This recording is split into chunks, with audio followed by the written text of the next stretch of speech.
Good afternoon, everyone. I'd like to call the committee to order. Thank you very much.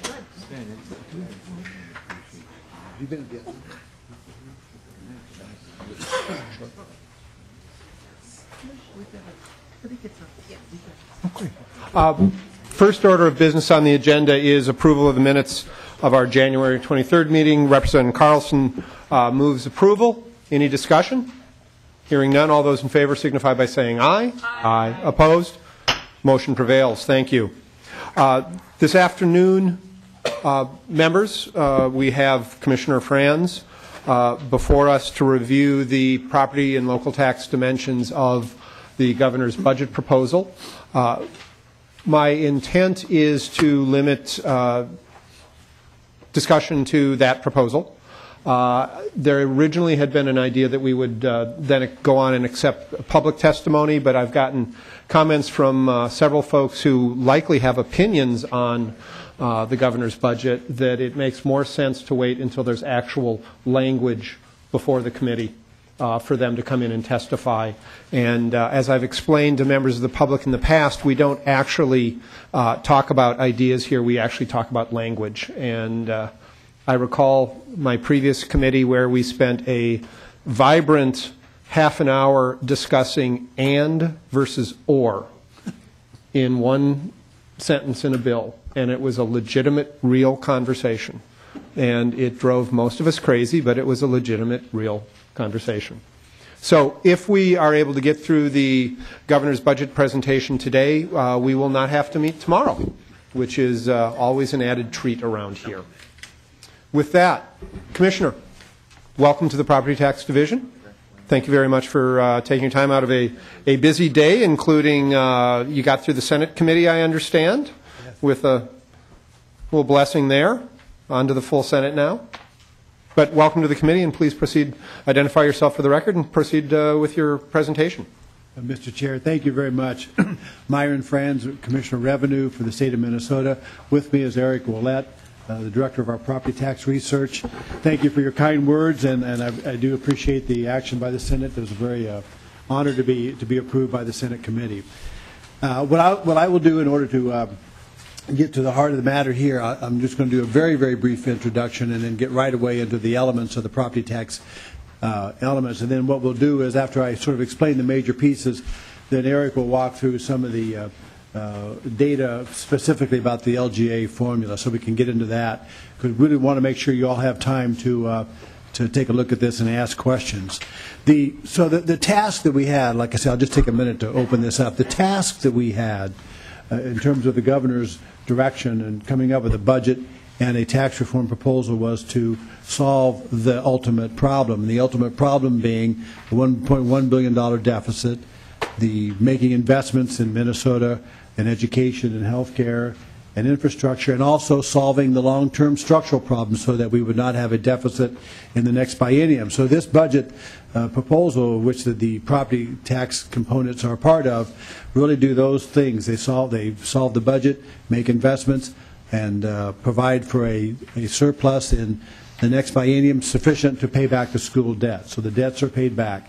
The key here in terms of developing the revenue system that would support that budget was to make one that's fair and balanced and provides an opportunity for Minnesotans to share equally in our tax burden. And that was the challenge for property taxes. As many of you have heard, and I've visited with some of you out on the road this last year, we've been to a lot of different communities, and one of the overriding concerns that I heard, and I'm sure you've heard too, is the over-reliance on property taxes over the last decade. We've seen an 86% increase in property taxes, and we've seen people around the state being concerned about the over-reliance on property taxes. In fact, a lot of us have had the personal experience in the last several years where our values have been going down in terms of property values, and yet our property taxes have been going up.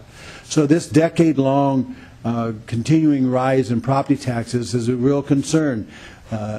In 1999, of the three sources of revenue, property tax was only 30% back in 1999.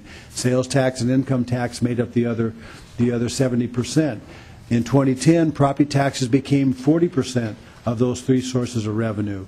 And so one of the goals that the governor had in mind was to provide direct and immediate property tax relief for Minnesotans, and that is why the proposal contains a $500 rebate to all homeowners in Minnesota. The provision operates such that all homeowners in Minnesota, including farmstead owners, would file their income tax return in 2014, and there'll be a line on that form to claim a property tax rebate of up to $500. The language provides that 100% of the property tax liability will be refunded up to a maximum of $500. And that continues thereafter. In addition to the property tax rebate of $500 for every homeowner, which there are about 1.5 million homeowners in Minnesota, would also be property tax relief for businesses. As many of you know, the businesses pay a statewide property tax in addition to local property taxes. The statewide property tax for businesses is about 30% of a typical business property tax bill. The provision that the governor promotes in his proposal is that we would freeze the increase for the next 2 years. So what happens with property taxes, the statewide business property tax, is every year it's increased by inflation. So the proposal would be in 2014 and 2015 there would be no increase at all. There would be zero increase due to inflation. And then beginning in 2016, the inflation rate would be cut in half. So there would be both immediate temporary relief through the freeze and long-term relief through the permanent reduction in the inflation adjustment going forward. I believe the amount of the property tax relief would be for businesses would be about $120 million through 2017. The property tax on businesses would provide an opportunity to put some stop on the increasing property taxes for businesses, especially small businesses. So it's really those are the two major components in terms of providing direct property tax relief, the $500 rebate to all homeowners and the freeze on the statewide business property tax and the reduction in the long-term property tax going forward.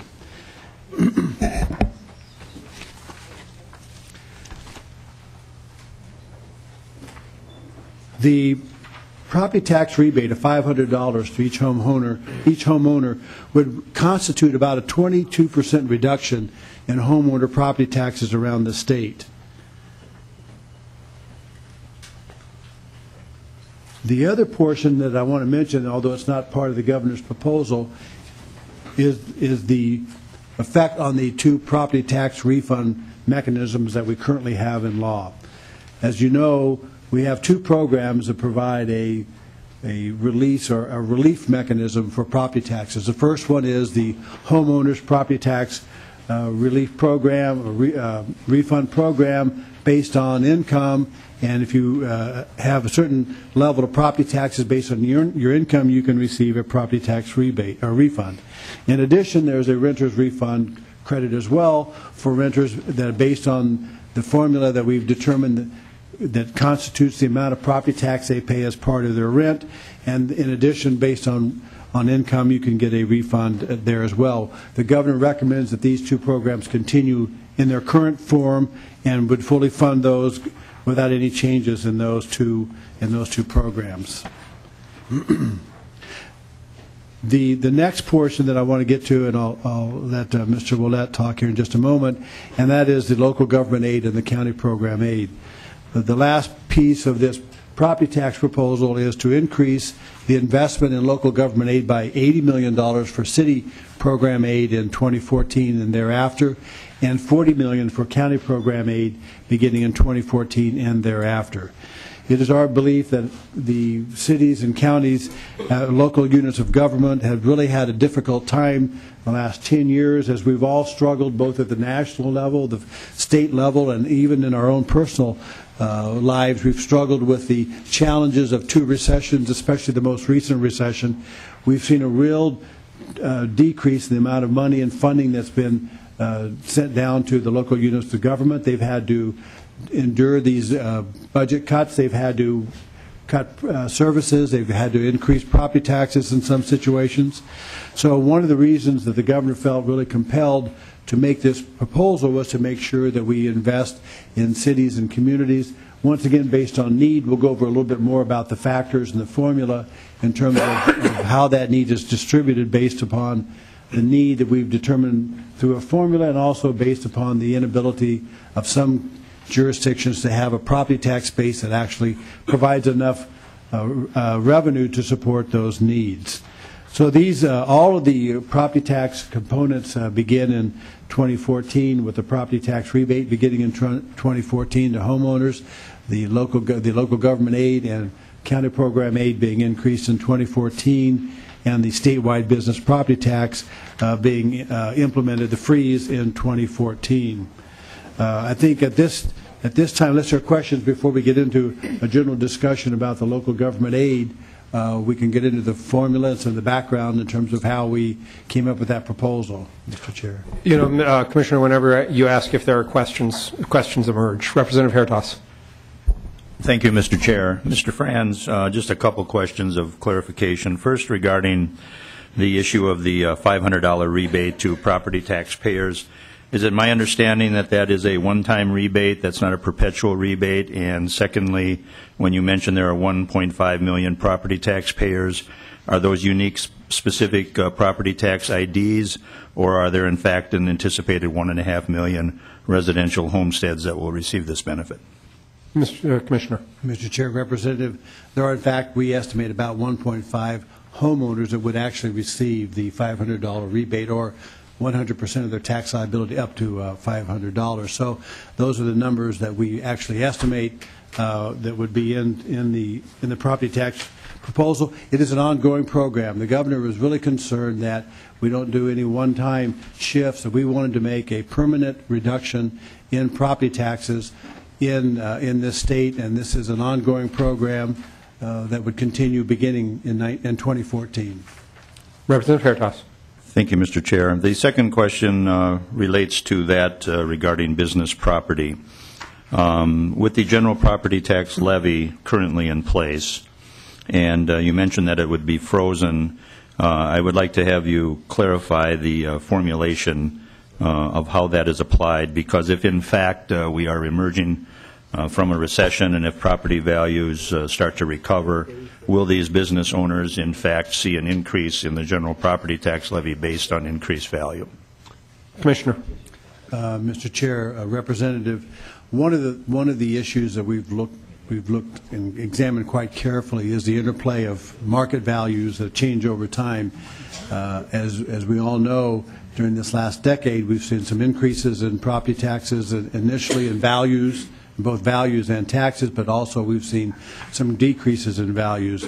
The property tax freeze for the statewide business property tax freeze would only adjust that portion that of the rate, and so whatever the value change would be reflected in both the local property taxes and in the tax rate applied to that entity. So this only deals with the rate, not with the fair market value.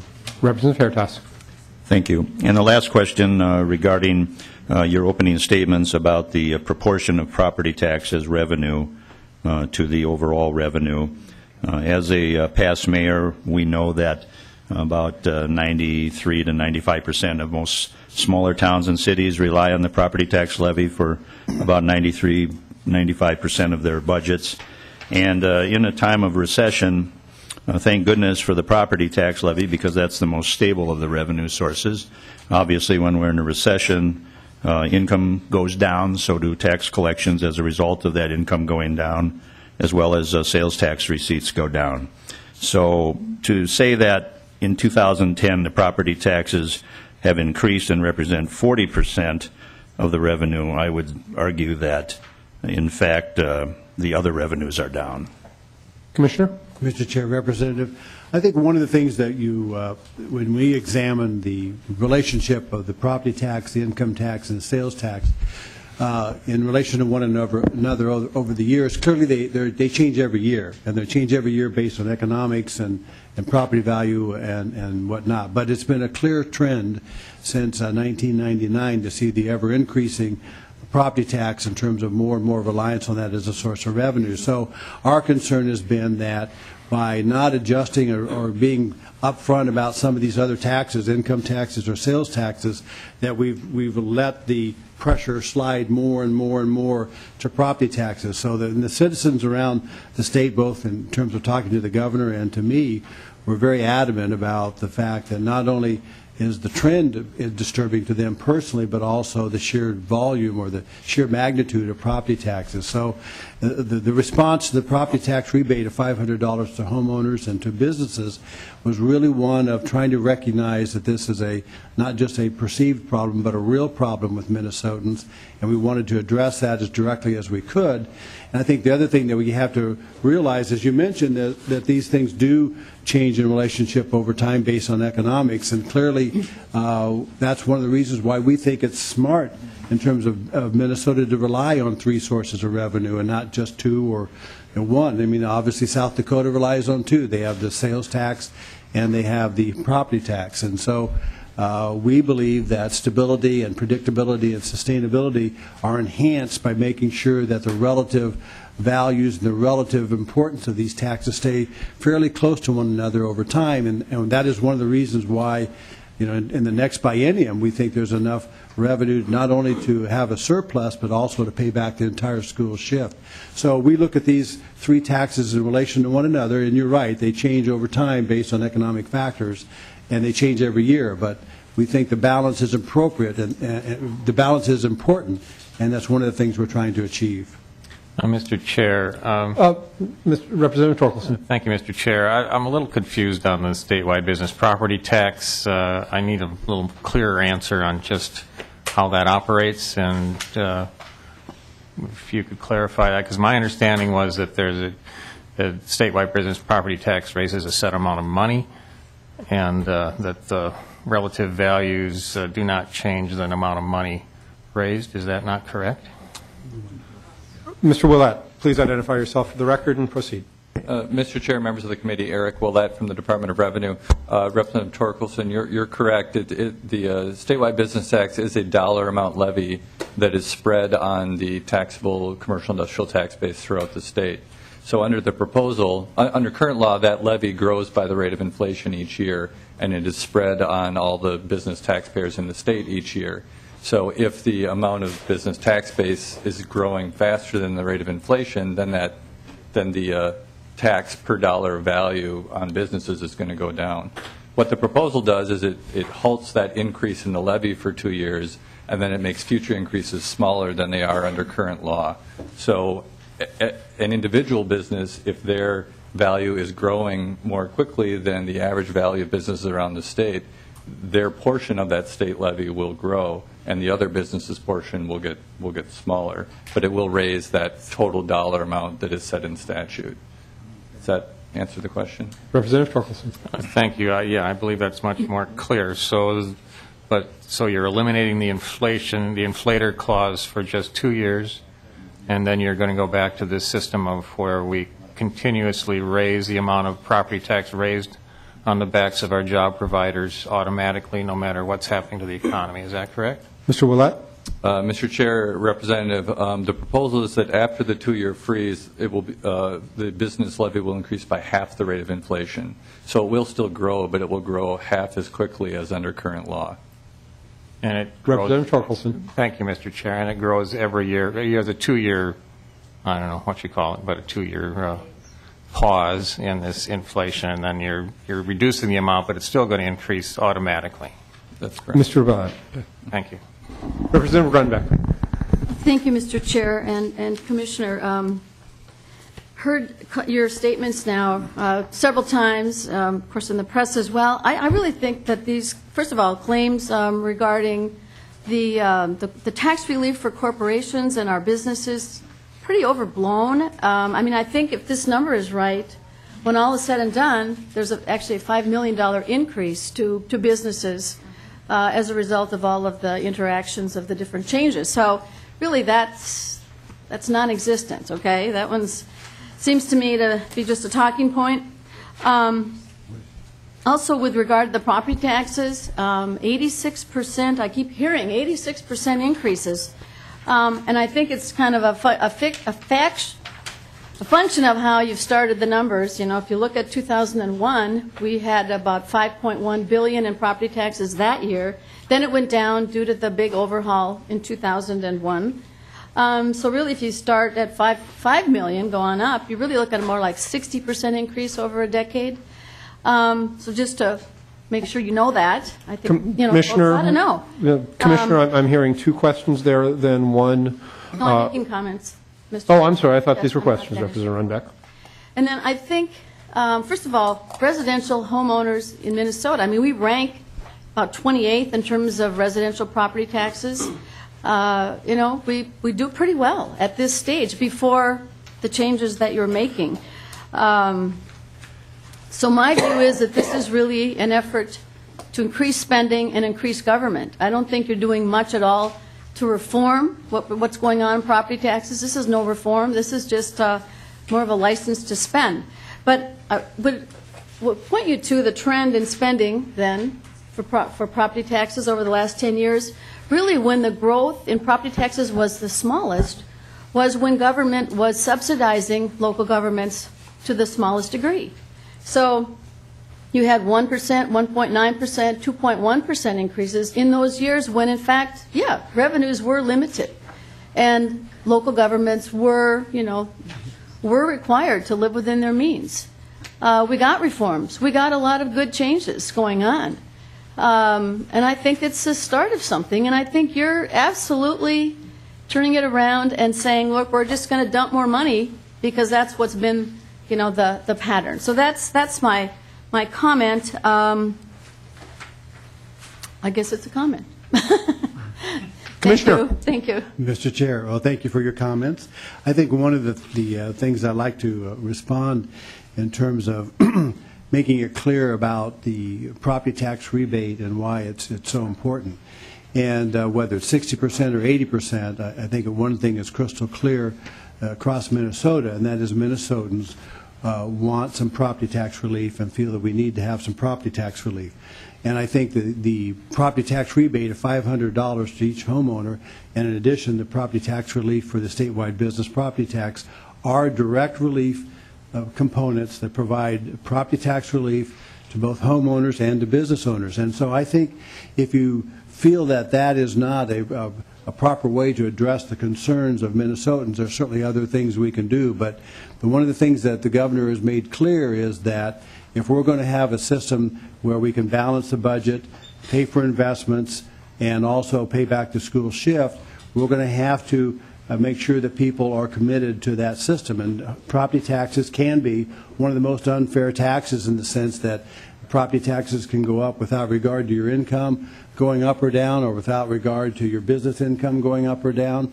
So there's a real sense that among the people in this state that property taxes have been relied upon too long, and we need to make a direct attempt and a direct plan to lower those property taxes in a way that's meaningful, that's direct, and provides property tax relief to a broad base of Minnesotans. And so this program that the governor proposes has to be looked at as a package. It's not just the property taxes, it's the income tax, it's the sales tax, it's the corporate income tax.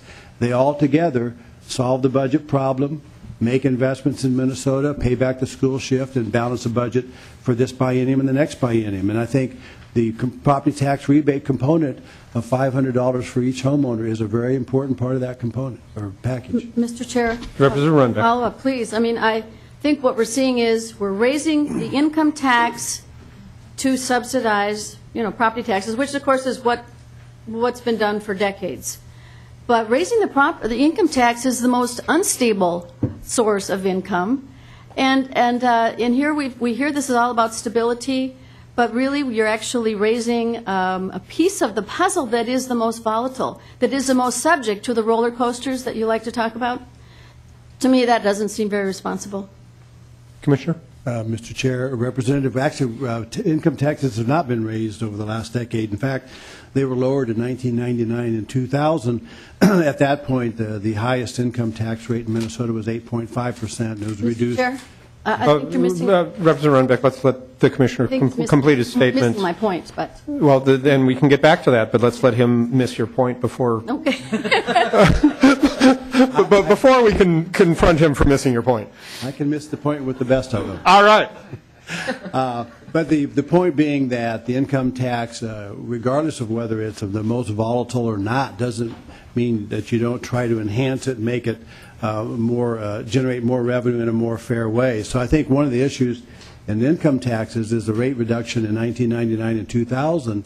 If we had not lowered the rate back in that decade, we would have generated another $11 billion over the last decade or so. But the point in terms of property taxes going up or going down, and the package, or what the income tax portion of the package, I think the important thing is that we're making investments, and what does this buy? And so the real challenge, I think, for all of us here in Minnesota is to come up with a system that can solve the deficit, make investments in Minnesota, and solve the long-term structural problem. And how do you do that? With real investments, with real revenue. And that's what this governor has proposed, is a package with real revenue that's transparent and that's there for people to see. And if they don't like it, they can come up with another package. But this package solves the problem. So I think the challenge I want to continue to bring to all of us here is to come up with a better package that solves the overall problem. Representative Runbeck, final comment? Yes, thank you, Mr. Chair. Again, I think we're raising the taxes in the most volatile areas to subsidize the most stable area, which is property tax. Furthermore, I think we're shooting our wad. I mean, when are we going to ever reduce the commercial industrial? There's nothing in this package whatsoever for our job creators. We have shot the wad with whatever, $1 billion. There's nothing left now to ever think about and contemplate a serious reduction in the statewide business property tax. That's forever when you make this move. Commissioner? Mr. Chair, Representative, there is a direct relief in the statewide business property tax. The first one that I've seen in quite a number of years. It's real. It's in the program. It's in the package. In addition, we're making a 14% reduction in the corporate income tax rate from 9.8% down to 8.4%. That is an opportunity for more and more Minnesota businesses to pay less in the way of income tax. So I think those components are part of the overall plan. And the other really important component is the investment in education and infrastructure. If businesses have told us repeatedly around the state that you can't look at just one component, you have to look at the overall package, and they expect Minnesota to invest in education and infrastructure and health care as we go forward. They expect us to balance the budget. They expect us to do these things in a way that will give them confidence that Minnesota is a great state and a great state to invest in. So it's not all about the taxes. It's about the spending in terms of where the investments are going, and it's about balancing the budget. So it's that overall package that we're proposing to businesses that make Minnesota a great state and a great state to invest in. Representative Garofalo. Thank you, Mr. Chairman. And Commissioner, first of all, good to see you again. Second of all, thank you for being an adult and sitting and answering questions before the committee. Not all commissioners do that bipartisanly, and I want to commend you and thank you for that. First question, as you know, the rebate shows up in the state income tax form, which would increase federal tax liability. Why should we spend additional state resources to raise revenue for the federal government? Commissioner.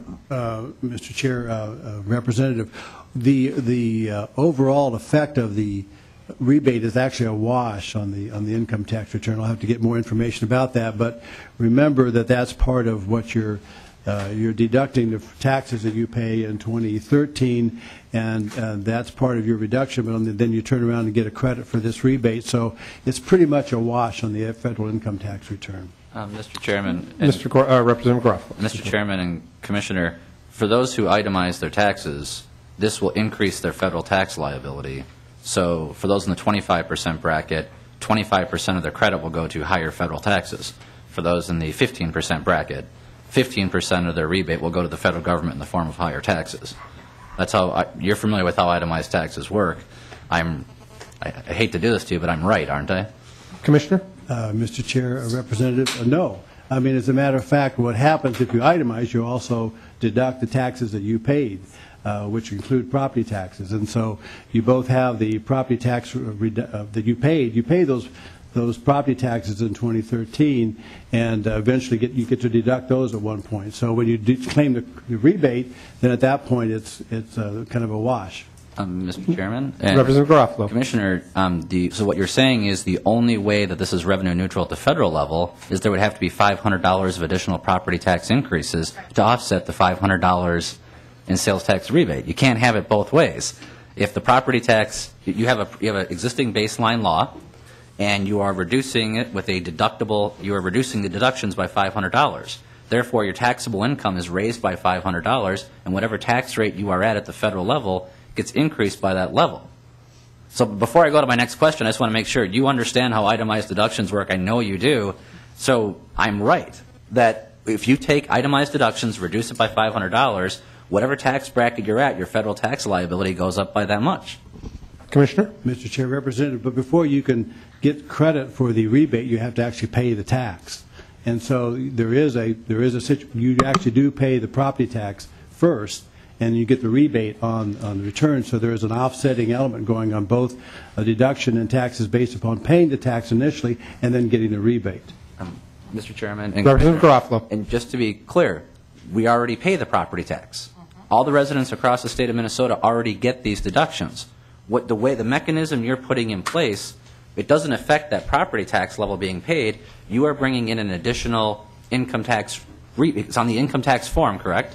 Yes. That is going to be a reduction in itemized deductions. So depending upon your tax bracket, either 15 or 25, even up to 39.6% of your rebate is not going to be returned to you because you're going to have an additional federal tax liability. Yes, I understand the property tax is a deduction, but taxpayers already get that. They're already paying their property taxes.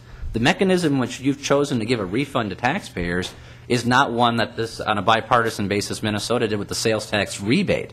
Back during the Ventura administration, we deliberately did, well, I wasn't here, but I'm told that they did that deliberately to avoid this precise issue of we don't want to spend state resources to increase federal tax revenue for them. They just raised the payroll tax. They just raised income taxes.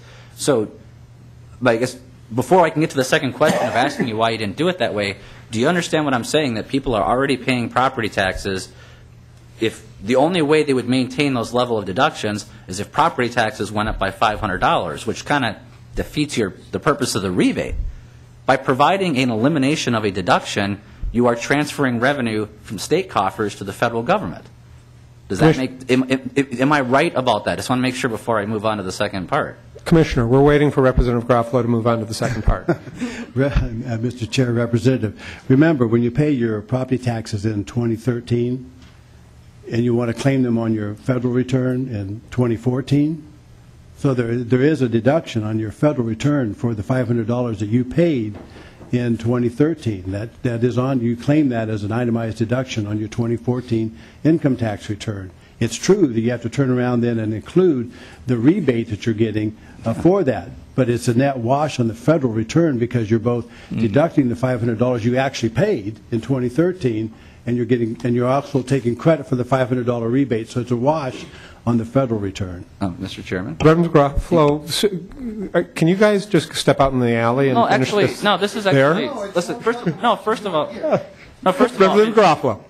I like the commissioner. I consider him a friend. He came down to Farmington and did one of his tax hearings. This is a very important point for the public because either accidentally or on purpose, you're stating it wrong. If there's a $500 increase in property taxes, then you're correct. There's no federal liability. But under current law, the property taxes I pay, I get a deduction for. I already get those. Like, for example, when I fill out for tax year 12, I'm going to get. He's telling you I'm right, is what he's telling you. I'll wait. In 2012, I paid my property taxes. Those will be an itemized deduction. Let's say 2013. Yep, so when I fill out my tax form, there's going to be, my property tax deductions are already there. Now, if there was a $500 income tax credit there, my state liability goes down by $500. I am now taking $500 that's going to be added to my next federal income tax form. I will have a higher taxable income of $500. Now, depending upon what federal bracket I am at, that is going to result in the state expending resources to give them to the federal government. I mean, this is basic tax preparation that I know you understand, and I know the staff does, that depending, and we can, if you don't itemize, I don't think there's going to be any impact on federal liability or taking the standard deduction. But for those who itemize, part of this plan is to take state resources and distribute them in a manner that raises revenue for the federal government and does not provide benefit to the taxpayers. So I'll just get to my second question. Why didn't you just do a sales tax rebate? Commissioner.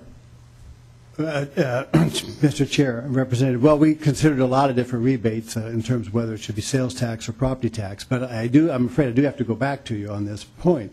So let's just take a very simple situation where I have a $500 property tax bill that I pay in 2013. And so then in the only way I can get that deduction for paying those property taxes is on my federal return the next year in 2014, right? So when I file my 2014 tax statement, I'm going to get credit for real estate taxes paid in 2013. And so when I do that on the 2014 return, that's where I will get the deduction, but I will have the offsetting increase of the $500 rebate. It is a wash on the federal return. Mr. Chairman and Representative Commissioner, Garofalo. no, it is not, because what is happening is your state On the state return. on the state return, but on the federal tax return, your itemized deductions that you are putting there are being reduced by $500. So you have to account for that in your federal tax return. Your federal taxable income will go up by $500 on your 1040, which you will pay at either a 10, 15, 25, 39.6% rate. So the effect of this is that you are spending $1.5 billion of state resources, and let's remember, in the tax committee, we call revenue reduction spending. I know people don't like that, but that's the way the math works. You're spending $1.5 billion, of which a substantial portion of that, hundreds of millions of dollars, is not going to go to Minnesotans. It's going to result in additional revenue for the federal government. So I understand the state return, how it's neutral, but on the federal tax side, this proposal doesn't rebate all the money to taxpayers. It increases federal tax revenue. So why on earth, after the federal government just passed a massive tax increase, would we raise more money for them and do it out of our state coffers? Commissioner, and then a follow-up question of mine. What percentage of Minnesotans itemize roughly? 47%. I'm just kidding. No, it's not 47. 63% of statistics in committee are made up at the time. But About 45? But, Mr. Chairman, just to Okay. the point, About 45. Well, let's let the commissioner, thank you. So about 45% of Minnesotans itemize. Okay, so 55% don't if my math is good. You wanted to respond, Commissioner. Mr. Chair, Representative, the reason we looked at doing it this way in terms of whether you do it on the income tax return or you do it on the, let's say, the property tax statement, for example, if we tried to go through it that way. Part of the problem, as we've all wrestled with this difficulty, the complexity of people understanding their property tax statements and who's taking a slice out of their money, we felt that it was really just a terribly difficult and complex way to try to get a property tax refund to citizens through the property tax statement or through some other mechanism. It just seemed like this was the most direct way that we could do it, and it's the most efficient way. There are some, you point out some other inefficiencies, but it just seemed like this was the most direct way to get that rebate directly to people in a way that they would understand and would have a direct connection to the taxes that they actually paid. and Mr. Chairman. Representative Garofalo, last time. Okay, but Commissioner, I want to, before I move on to my second question, I just want to make sure that we are correct, though, that this would result in additional federal tax liability. Commissioner. That's not the state return. You're right in the state. That's a wash. But there is going to result in additional federal tax liability. It would be offset with lower state taxes, but part of these proceeds would go to the federal government. Commissioner. Mr. Chair, yes, I guess I was talking about the state return initially, but yes, you're correct. Okay, so my final question, Mr. Chairman, this will be a much shorter question. Representative Garofalo, let's hope so. Is this budget sets us up for government spending growing faster than personal income. That is an unsustainable math trend. Government spending at a faster rate than personal income growth. How does that end? What is the result of a budgeting process where government spending is growing faster than personal income? Commissioner. Mr. Chair, Representative, the concern that you raise is valid, and we're all concerned about making sure that the government that we have in Minnesota is what we can afford. And the idea behind the governor's proposal is that we have been having government that we haven't really been able to afford, that we've been borrowing money to pay for it. We haven't really been upfront with the Minnesotans about how to pay for what we have. So this is a tough moment, and I think I'm the first one to admit that in many ways this is a heavy lift in the sense of the governor's budget is an important step in saying, what do we want to spend money on? And when you all in your different committees go through the spending issues in terms of the education, infrastructure, health, you have got to make those hard choices. But the governor's choice has been that we need to make the spending commitments because that's what Minnesotans want.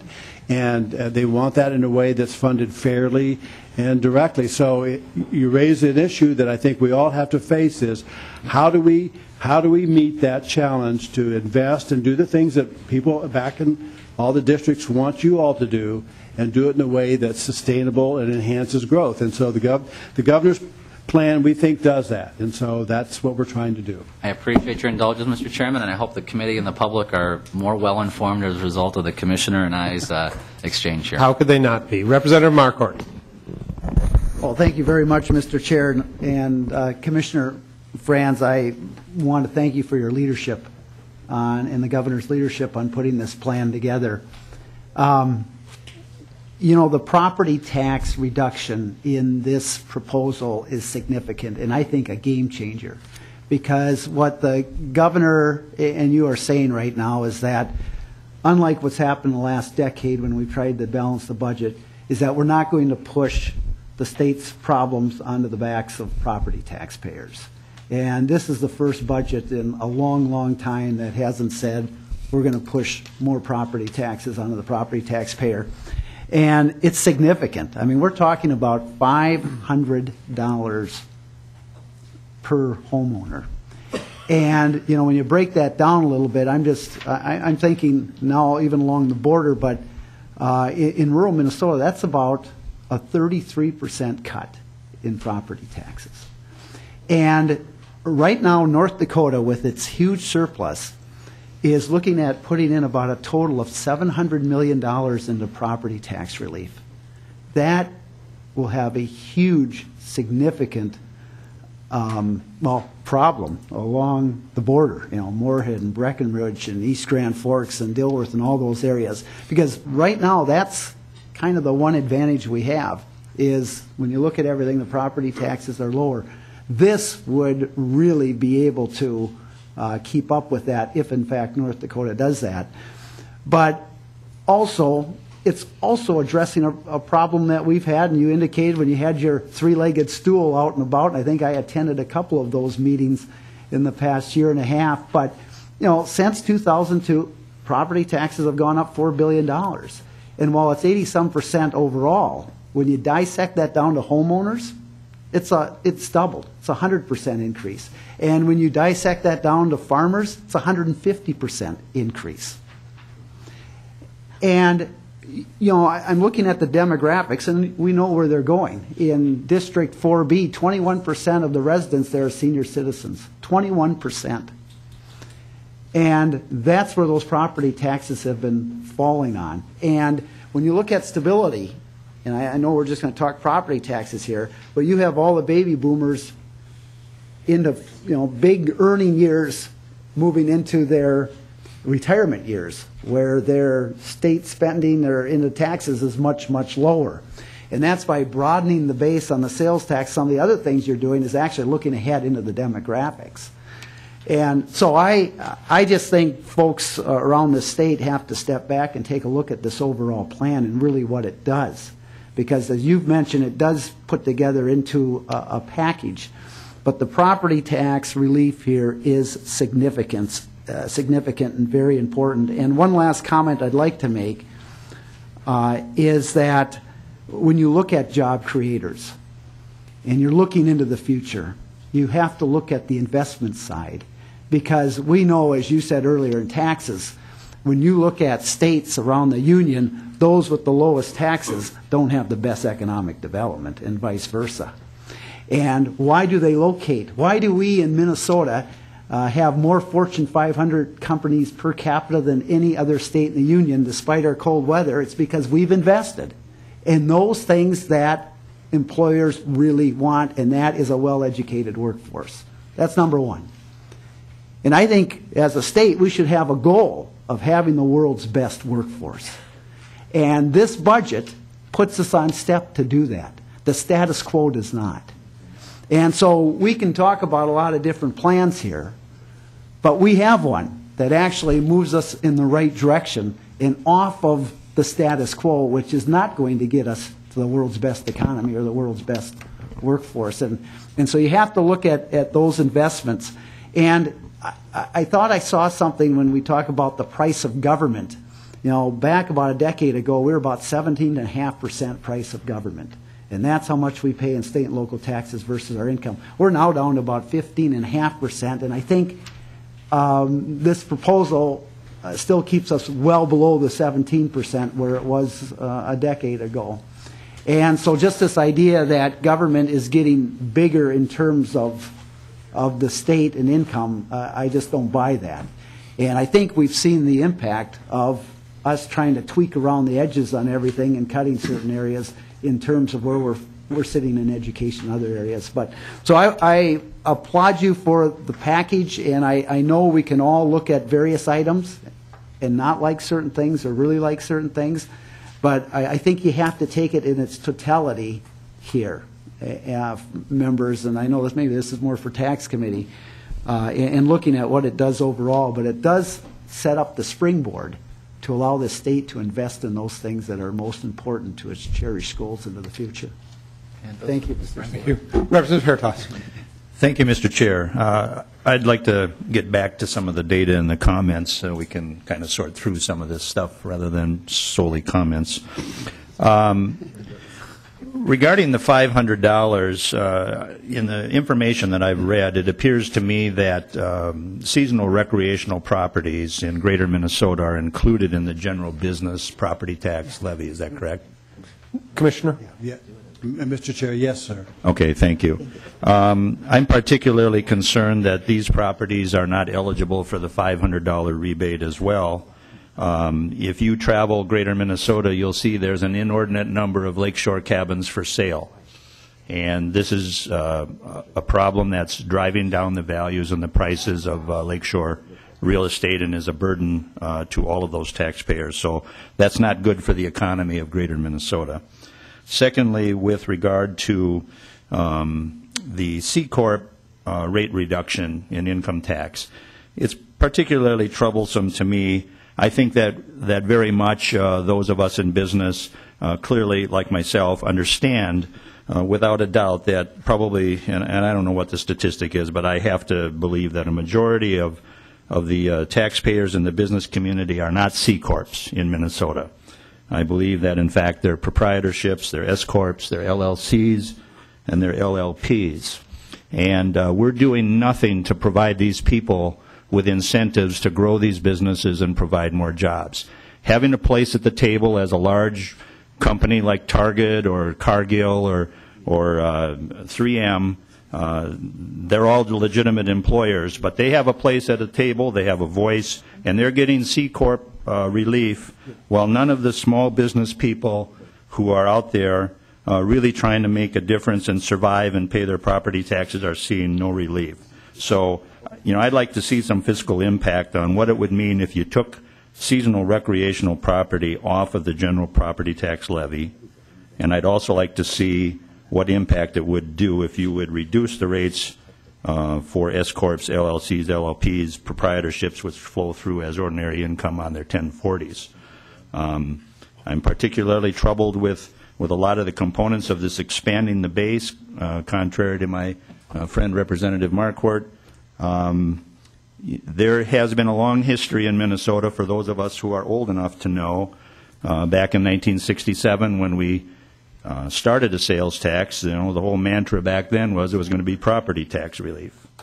Then shortly thereafter, in 1981, we needed, and through the 70s, we went through massive inflation where prices went up. That's a built-in inflation protector, and the revenue should have been there, and suddenly government is growing so much from this revenue they can't balance it when the economy slowed down in the recession in 1980 after Reaganomics, and we put restrictions on borrowing capital and the prime interest rate went up. Suddenly we had to raise the sales tax to 4% with the promise that it was just temporary. Then in 1982 it went from 4 to 5%. Then in 1983 the sunset provision went away completely and the tax became permanent. This is unacceptable to just keep growing government. I can assure every taxpayer out there that if we broaden the base and give this 20% reduction in sales tax to 5.5%, it'll be at 6 7/8 in no time flat.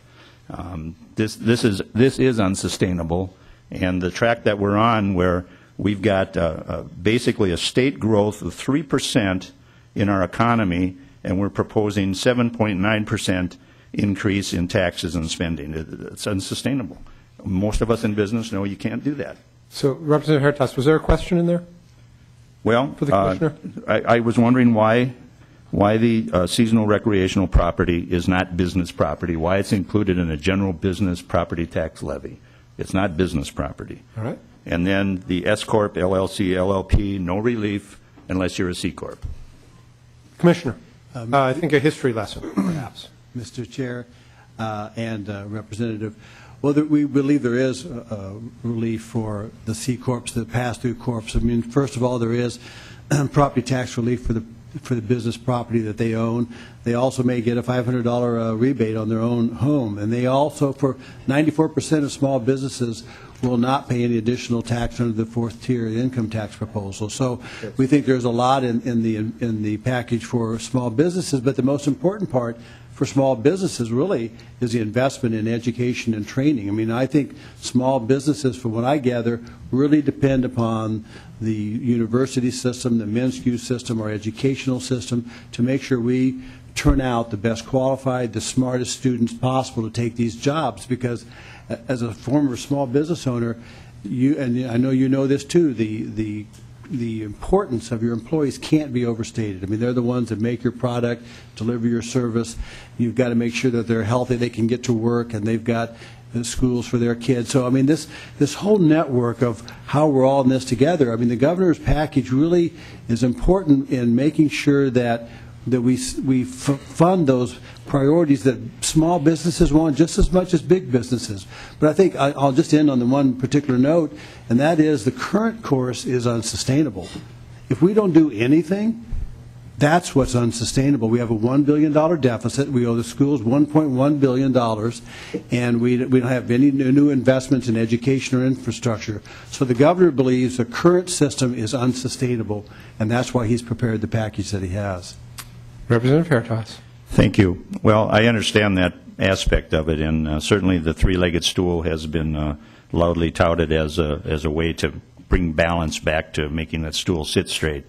Being a carpenter, I own a saw. My first inclination would be to cut the other leg down rather than adding to the other two.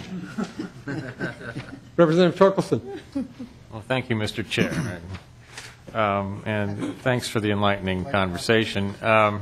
My question really kind of focuses back on reform within the property tax system. There was a property tax working group which submitted a report, which I assume, Commissioner, you have seen, that made a number of recommendations. I don't remember the exact number. I believe in excess of 20 different ways that they suggested that the property tax system be reformed.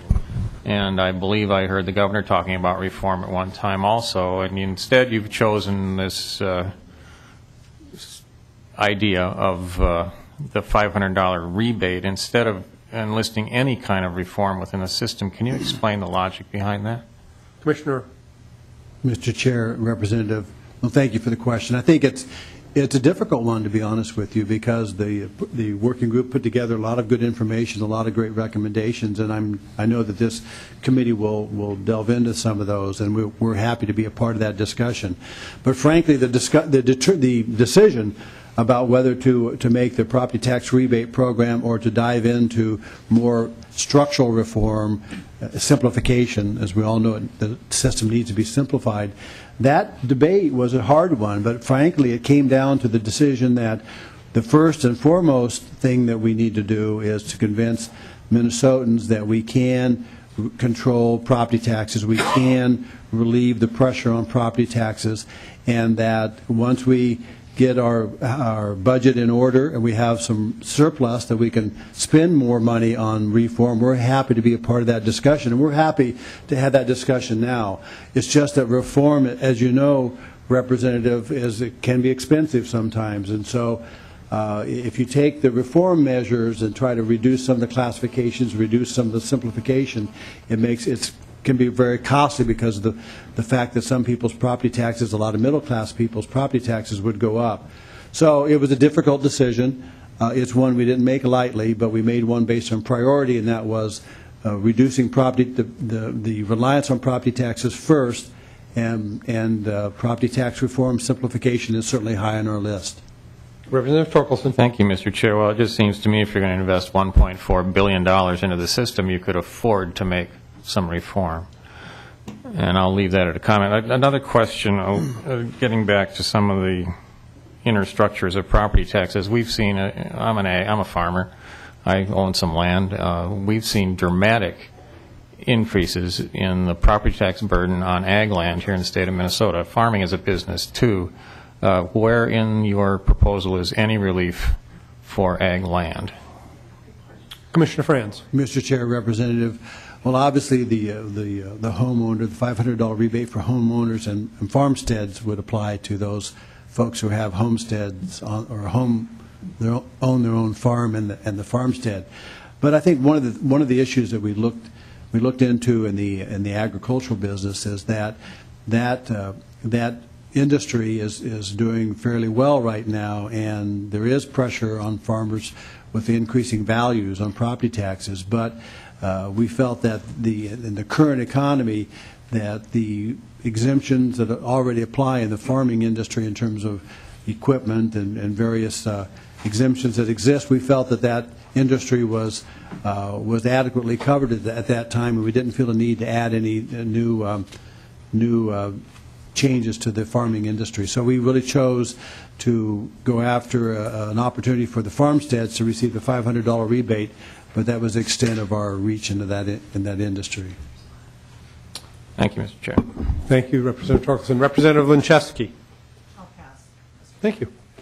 Mr. Ouellette, this might be your chance. I'm not sure. Thank you. Mr. Chair, members of the committee, thank you very much. Are we live? I'm going to briefly describe the governor's proposal on changes to the local government aid program for cities. Let me start by talking a little bit about some of the shortcomings with the current formula. I've been in the process of putting together these recommendations. I'll talk about this in a minute, but the governor appointed a group of mayors, 15 mayors from around the state, to help us think about and talk about the local government aid program and challenges facing cities. And part of what we heard from them was some of the things that they had most concerns about with the current LGA program. And they are that it's too complicated. They have a hard time explaining to their citizens why their city gets the amount of LGA they get, why the neighboring city gets a different amount of LGA than their city does. And mayors, legislators, citizens, and even research directors at the Department of Revenue sometimes have a hard time explaining how the program works. It's unpredictable. Cities' aid can change based on changes in a lot of different factors. There's a lot of moving parts in the formula. And that feeds into the difficulty to explain how the program works. It's inadequate in a lot of their estimation. Program cuts and rising service costs have eroded the program's strength, and fewer cities receive LGA today than in 2002. And there's been growing concern over the last several years about how what money is in the program is going less to older suburbs in the core of the metro area. So the percent losses in that part of the state are particularly significant since 2002. As I mentioned, the governor appointed an advisory group. 15 mayors, and the names of the cities are listed there. It was chaired by Mayor Rybeck of Minneapolis and Mayor Kleiss of St. Cloud. And they met 7 times over the past, I guess it's 11 months. And our proposal reflects the hard work that they put in and the conversations that they had. So what did we hear from them in short? What LGA should do in their estimation is to provide property tax relief, ensure the ability to provide core services, and they especially spoke most frequently about public safety and public works being sort of the heart of what cities do, although cities do a whole lot of good things. It should be reliable and stable, it should have an understandable formula, and it should recognize the diversity of cities. One of the things that you might notice in this list is that some of these goals are kind of competing and work against each other. The more a formula recognizes the diversity of cities in more ways, the harder it is to have a simple and understandable formula. So there's a tension between being sensitive to a lot of differences among cities and having a formula that people can get their arms around and understand. So a real quick outline of the proposal.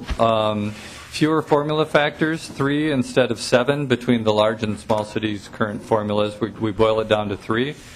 We have what we hope are more intuitive factors than the current formula. People can look at them and understand the connection between the formula factors and cities' needs. It remains means tested, so that means that cities with more property tax wealth receive no aid as under the current formula. A broader distribution, it increases aid to the older suburbs and makes that aid a little bit more steady and reliable than it's been in the last several years. The current formula has had a lot of cities, not just suburbs, but especially some suburbs, on a bit of a roller coaster of blinking on and off the formula, getting aid, not getting aid over the last 10 years. So that's something we wanted to address.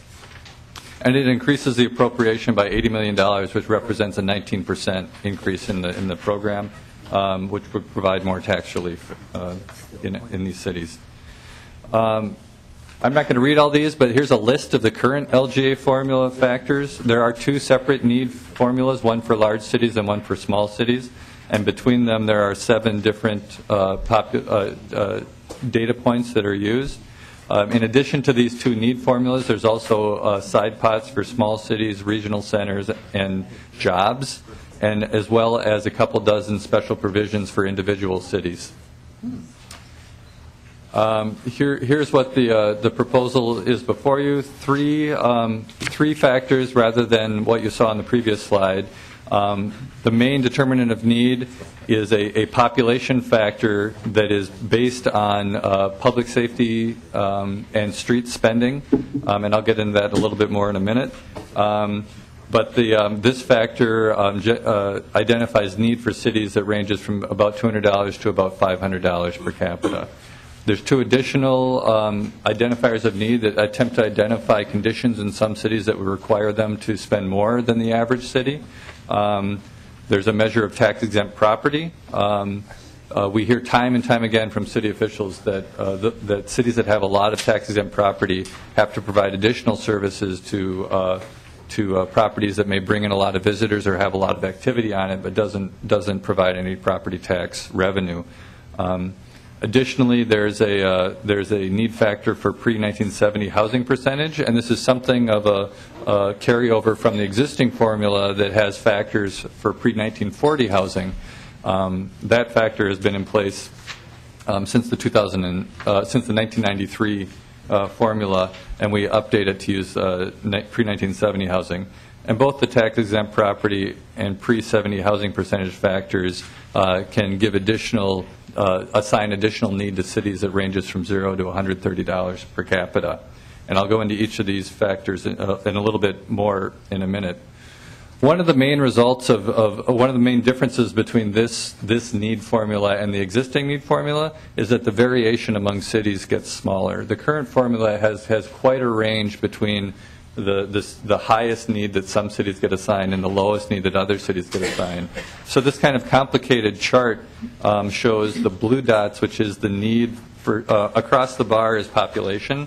The blue dots is the need that the current formula assigns to cities. The red dots are the proposal. And I don't mean to overwhelm you with dots, but I think the point that's trying to be conveyed here is the bar is a lot tighter under the proposed formula. So what that means is that cities of similar size are much more likely to get a similar amount of aid than under the current formula. Mr. Chair. And as someone, I'm about to be interrupted. Excuse me. Just a quick question. Representative Garofalo. And for the testifier. Were the colors of blue and red chosen for any other purpose other than the fact that they are good contrasting colors, or that was just kind of a joke? You know? With Representative Garofalo with the white background, it's rather patriotic. Representative, or Mr. Willett, continue. There was absolutely not meant to be any sort of subtle message there. I apologize. We'll change the colors. So the point is that, in my history of talking with cities, and I've been working on LGA for quite a few years, and one of the main conversations I've had with city officials over the last 15 years about LGA is, I've got a city down the road that's very like my city. Why is our LGA so different?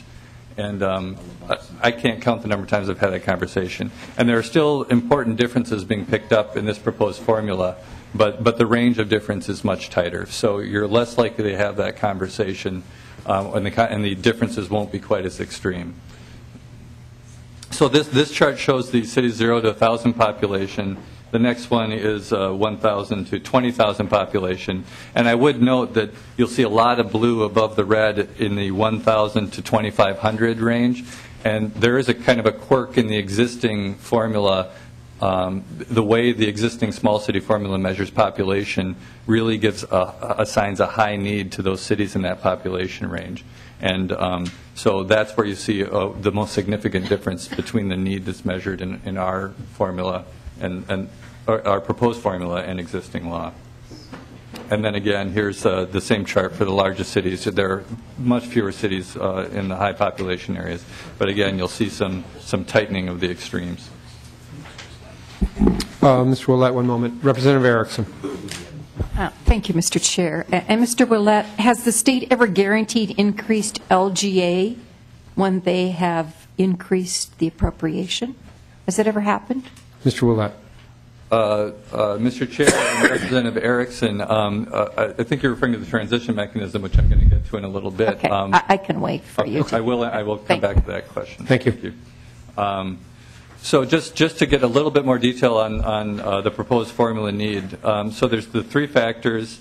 And I mentioned the trade-off between sensitivity of a formula and simplicity. There's an additional one, which is a trade-off between stability and predictability of a formula. How much can a city be relatively certain of the amount of aid they're going to get into the future versus sensitivity to changing city circumstances? Do we want a formula where every year aid can change very dramatically based on changes in conditions in cities, or do we want gradual changes over time? And as with the fact that we tended towards the stability side on this trade-off that you have to grapple anytime you're coming up with a formula. So one of the things we did to enhance the stability of the formula is to have it be that only the population and the tax base are going to be updated on an annual basis, and the other need factors would require review by the legislature and sort of a reset push by the legislature to update those other factors. So that means that we're using a point in time to differentiate need for cities between the pre-70 housing and the tax-exempt property, but it really significantly increases the stability from year to year in the need for cities. So that's the need factors, and I'll just go through them each individually very quickly so you can understand how we got to them. The population need is the biggest determinant of need for cities. It's based on public safety and street spending, a 3-year average of spending, 2008 to 2010, and we just plotted what the average city was spending in those areas against population, and we saw that as you get to larger cities, there's a higher average spending in these areas, which is sort of intuitive. Larger cities provide a higher degree of public safety services and have a higher spending on streets as well. So that gave us sort of a sloping up line of need per capita that gets bigger as cities get bigger, but it's based on actual city spending for a 3-year period in these core service areas of public safety and streets. The rationale is that the state's interest is in ensuring that all cities can provide an average level of these important services. And as I said before, the need ranges from $200 to $500 per capita, depending on population. And this is 3/4 of the total formula need comes from this factor, so this is the big one for most cities. These line charts show that exercise we did where we plotted all the average spending. The red lines, and again we used red and blue, the red lines is the average of the city's actual spending for that 3-year period, and the blue line is what we used for the formula. And the main reason that we had to adjust the lines was so that we did separate analyses for cities 0 to 1,000 population, which is the top bar, and cities 1,000 to and up on the bottom bar. We had to make sure the lines met in the middle, otherwise we would have a sort of a cliff when cities cross that population threshold, which actually exists in the current formula. There's a pretty significant cliff, and there's a big chunk of statute that was put in a few years ago to help cities transition from being a small city to a large city and have their aid change slowly over time.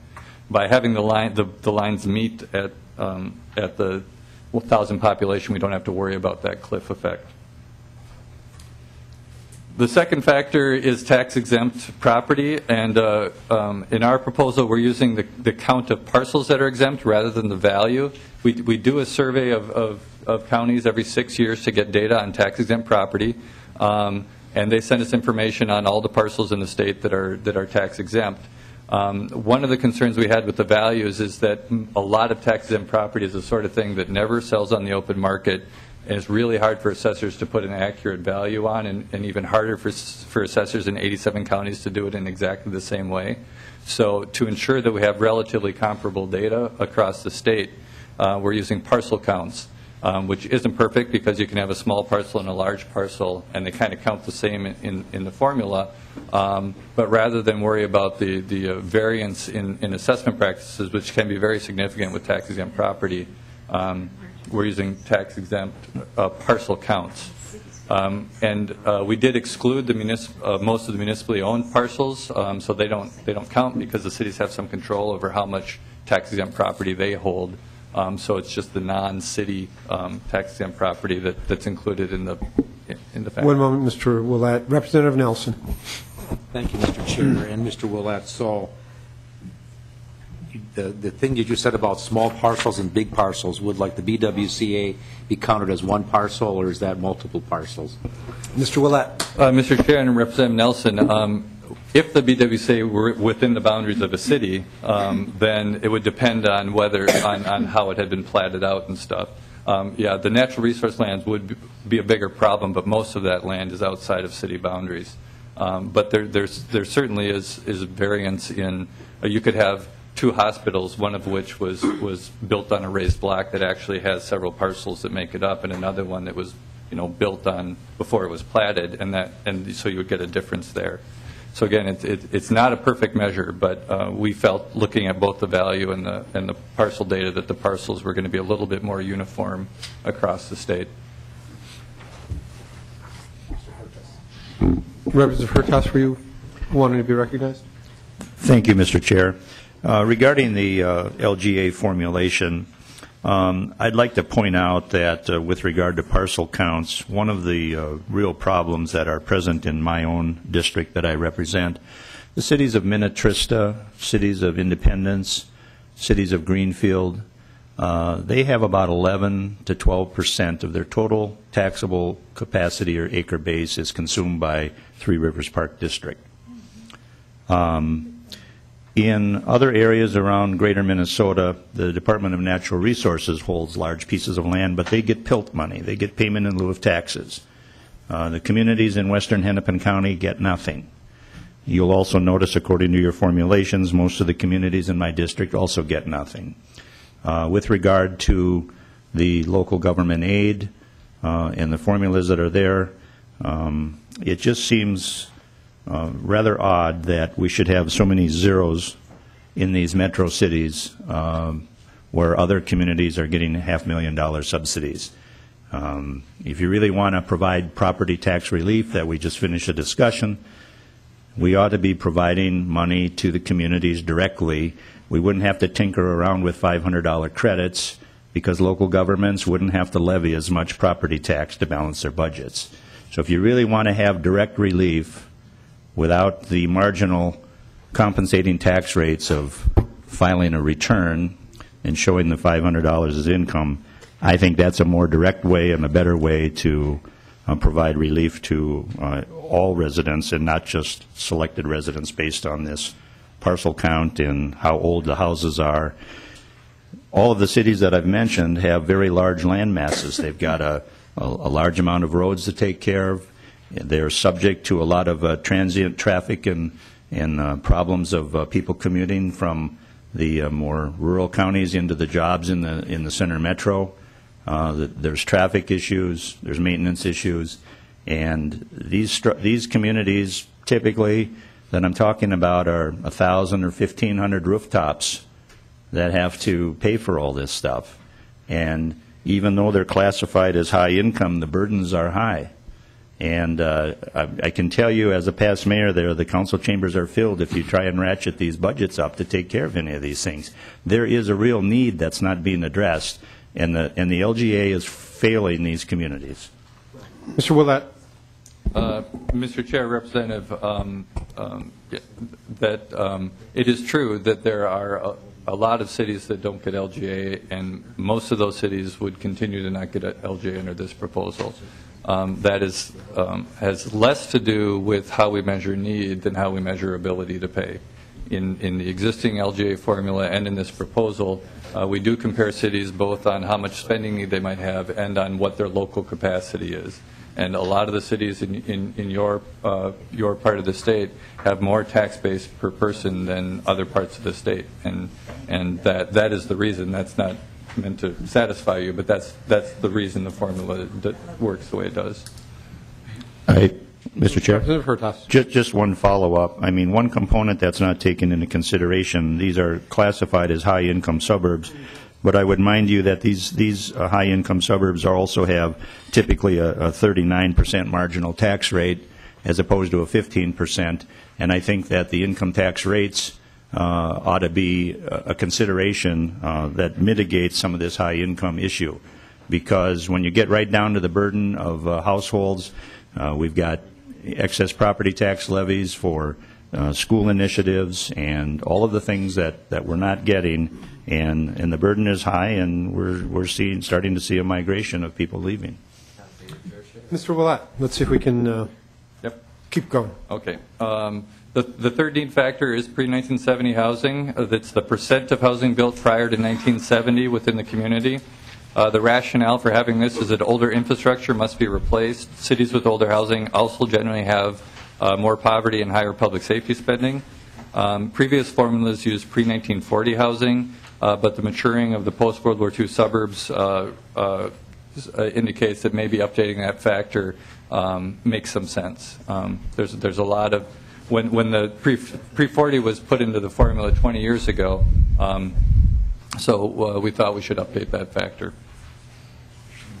and that's how it works into the formula. Now, the transition period that Representative Erickson was mentioning, all 729 cities that received LGA in 2013 will receive a uniform $30 per capita increase in 2014.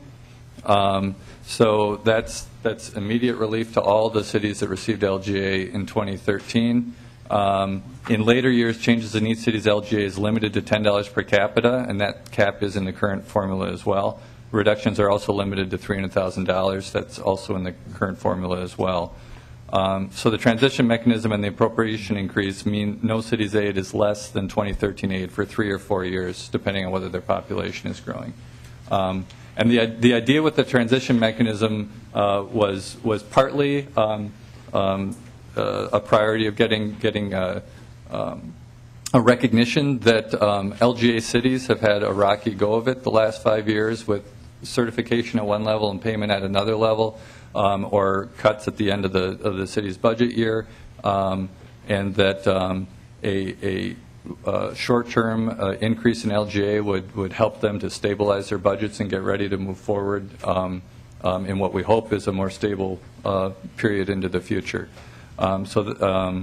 And then phasing in the formula gradually is something that we've done in the past when we changed the formula. So having a gradual phase-in of a formula is nothing new. To Representative Erickson's question, the idea of putting a bunch of new money in and distributing it on a flat per capita basis has not been done in my time with the program. I can count on a couple of fingers the number of times this amount of money has been put into the program in the last 2 decades. So it's a small sample size of times that we could have contemplated doing something like this. There's a table in the handout that's just sort of selected pieces from the full run that you have a handout of. I just wanted to illustrate the examples of the impact. We also included 2002 LGA just as a reference point. It's a reference point that came up a lot in our discussions with the mayors. And one of the things that this shows is that since 2002, the change in LGA has not been uniform among cities, and that's part of the reason why we heard what we did from the suburban mayors. They and the central cities have seen a much bigger percent decline in LGA than many greater Minnesota cities. So what this chart shows is where they were at in 2002, where they're at today, and our proposal for next year and for 5 years down the road. And if you have any questions on the impact. Representative Erickson. Thank you, Mr. Chair. Mr. Willett, I don't know if you can answer this because perhaps this was open to all mayors, but in the Mayor's Advisory Group, I don't see any representation from cities and towns in east central Minnesota aside from St. Cloud, which is a regional center, and we're the fastest growing area in Minnesota. So I think of Monticello, I think of St. Michael, Albertville, Princeton has grown, Zimmerman, Elk River, they've certainly grown. I mean, was this available to those mayors, or did they not decline, or? Commissioner? Mr. Chair, Representative, I'll answer that one. One of the things that we tried to do was to open up the group as widely as we could in terms of big cities, small cities, regional centers around the state. And at the same time, we did want to limit it in terms of sheer number. So the 15 we thought that we included was a really great representation of small cities and regional centers and all around the state. And so that's how we went about trying to select the 15 mayors. Representative Torkelson. Thank you, Mr. Chair. I'm interested in the end game here, you know, what the results are after we've gone through this transition period. Have you done any charts on that, or Mr. Willett. on this very rough graph that we're looking at right now? Mr. Willett. Mr. Chair and Representative, we have not done that in a way that we've shared with anybody. Internally, when we were coming up with the formula, we did some looking at that, but we don't have a run prepared on that. But will we be seeing that information? Representative Torkelson. Thank you, Mr. Chair. Will we be seeing that information in committee? Mr. Willett. That's certainly something we can provide, yes. I'd appreciate that. I expect lots more conversation when we get actual bills and language in front of us. Anything else Very to complete your presentation? Okay. Just to wrap up, from the mayor's perspective, what we're proposing is a formula that's simpler, more predictable, and more stable. It has a broader distribution. The older suburbs receive more aid, and they can rely on it, which has not been their experience. Well, it hasn't been most cities' experience in the last 5 years, but it really stabilizes the revenue stream, and more tax relief, increased appropriation to reduce property tax reliance. So, thank you very much. quick wrap up. Commissioner, any closing words? Mr. Chair and members of the committee, I just want to say thank you for this opening session. I know there are a lot more, and we'll have a lot more questions. And do you have questions or more information, please get them to us, and we'll get them to you as quickly as we can. We look forward to answering your questions in any way that we can. So. Representative Torkelson. Well, thank you. I just keep hearing this reference to a lack of stability in the last 5 years. It seems to me in the last 2 years it's been extremely stable. Commissioner? Mr. Chair, Representative, well, as we talked a little bit earlier, I think the current course, the current situation is not sustainable, both in terms of looking at the state global situation on the budget side, and in looking at trying to make our partnership with cities and counties and townships and schools a partnership that works better for them too. So we would say that you can put predictability in by just eliminating or flattening out the aid, but we really want to see this be a vibrant, healthy relationship with our cities and counties and school districts. So. Thank you, Commissioner. With that, members, the completion of the Department's presentation of the Governor's tax proposal. We will not meet tomorrow. We will take public testimony when we have bills and legislative language before us. Watch your emails. With that, ladies and gentlemen, we stand adjourned. Thank you very much.